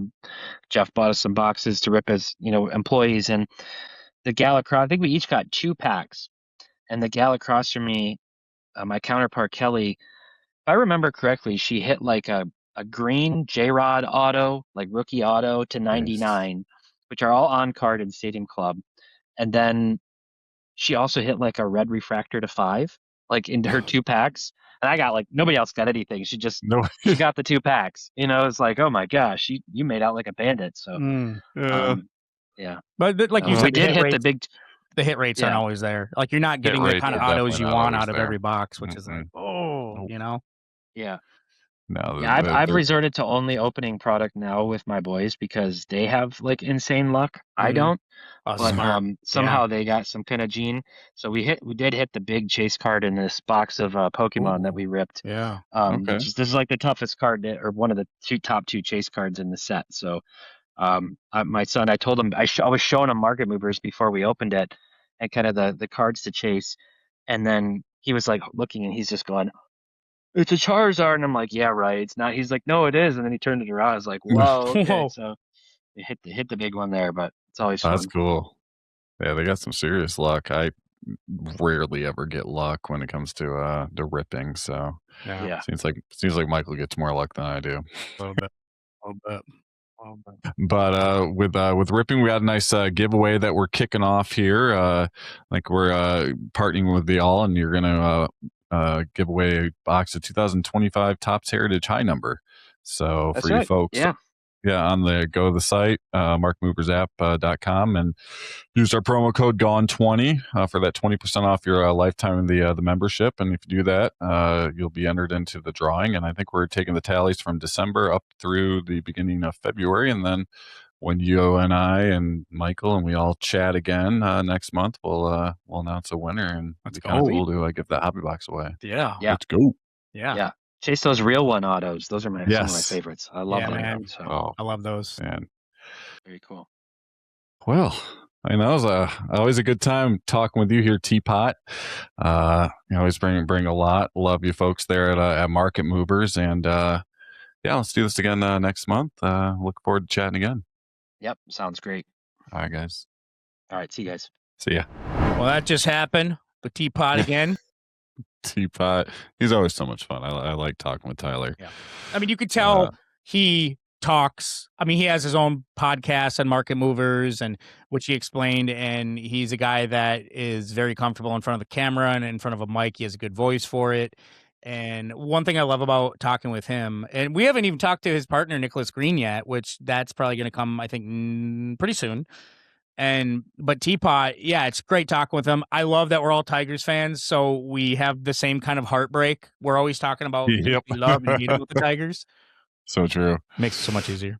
It is, yeah, I completely agree. Well, with that, shall we get the candles out and celebrate a birthday? Fucking do it. All right. Well, looking online for this guy, one of my favorite cards of him. I love those 85 tops in general, but his 1985 tops traded rookie card number 43T. That's none other than Ozzie Guillen. Yes. Like I told you last week, January is a very depressing month. Not many Hall of Famers are born in January, so had to go with a non-Hall of Famer, although he is a Venezuelan Hall of Famer. Yes. I'd say happy birthday to White Sox great and Venezuelan Hall of Famer Ozzie Guillen, born on January the 20th of 1964. 264 career batting average, 28 home runs, 619 runs batted in. Obviously, he was manager of the White Sox, helped break the curse there. 747 career managerial victories with a .513 winning percentage. As a player, he played for the White Sox from 85 to 97. Then he went to the Orioles, bounced to the Braves, then finished his career with the Tampa Bay Devil Rays. And then as a manager, he managed the White Sox from 2004 to 2011 and was only with the Miami Marlins for the 2012 season. He's a 3-time All-Star, 2-time World Series champion. Both those were on the coaching level. He was a coach with the Marlins in 2003, and then obviously broke the curse with the White Sox in 2005. He's the AL Rookie of the Year in 1985, Gold Glove Award winner in 1990, and the AL Manager of the Year in 2005. Who was inducted in the Venezuelan Hall of Fame in 2011. And a little trivia on Ozzie is in 2005, Guillen became the first Latino manager in Major League history to win a World Series when he captained the Chicago White Sox to their first championship in 88 years. There we go. Still surprised he hasn't gotten a job after. Baseball kind of forgot about Ozzie Guillen. Yep. It's really sad because, he shouldn't be defined by what he said. I mean, a lot of people punish people for things that they say when we should be looking at what they've done on the field. Right? I mean, Curt Schilling's not in the Hall of Fame just because he's got a big mouth, you know. Yep. Yeah. Yep. But let's look at what they do on the field. I'm not saying everybody should be excused from that, but again, it's sad. Baseball has forgot about him. I mean, you just said it with when you were breaking down. He got him out of their curse, right? Yep. And he used to play for him in one of the best gloves ever at shortstop. And yeah, just really sad indeed. I mean, I kind of hope he does get another job. I don't think he will, but I at least get him in the room. You know what I mean? Just because I do think he brings something he gets players fired up, and I think he does. I don't think Chicago's been the same since. Nope, I completely agree with that. So yeah, happy birthday. Happy birthday, you son of a bitch. There we go. Well, that's a fucking show.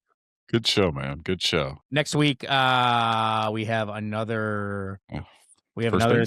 Yeah. Well, yep. Well, then and now series. We're going to first base. Yep. And then after that, and there's some good first basemen in the 90s. I mean, first baseman is hard, right? I mean, we're talking PEDs, so it's really clenching the teeth when we get into the even outfield and Barry Bonds and all that. I mean, that's really tough. But and then next week we are having a guest, Paul Campione, Paulie. Yeah, great guy. Yeah, that was a fun interview as well. Yeah. But yeah, a lot to look forward to in the weeks ahead. And I mean, this trains. Oh, and for those keeping track, Steve has been kicking my ass in the free agent prediction, dude. He went on this streak. You went on a streak, dude. With it was just like boom, boom, boom. I think once you had Bo Bichette going to the Mets, it was over. I was like, there's no way I can catch up. I mean, it was just like you had it too, man. I think you had Kyle Tucker going to the Dodgers. You had Bo Bichette in the Mets. You guessed those. You're the one that predicted those, right? Yeah, the Caratini to the Twins. Pulled that out of your ass. And I think if I go back that show, I think you said you were just guessing. I was. You're like, I didn't do. I don't know. And then you're like, it was. It's like let's try and find somebody. I'm gonna give him Caratini. I'm like, what? Yep. Son of a bitch. Yeah. Yeah, you know, sometimes the stars align, right? Yeah, they do. They do. Maybe you should go on. Maybe you should go on Lucky Rebel and start posting some bets. You know what? I might. Yeah. Oh, God. But everybody, giving away my paycheck. Yeah. This one's gonna hit. I swear. It's gonna hit. Yeah. Like you're all stressed out, bags in your eyes, hasn't slept in days. God. But everybody, have a great week, and we will catch you guys all next week. Deuces.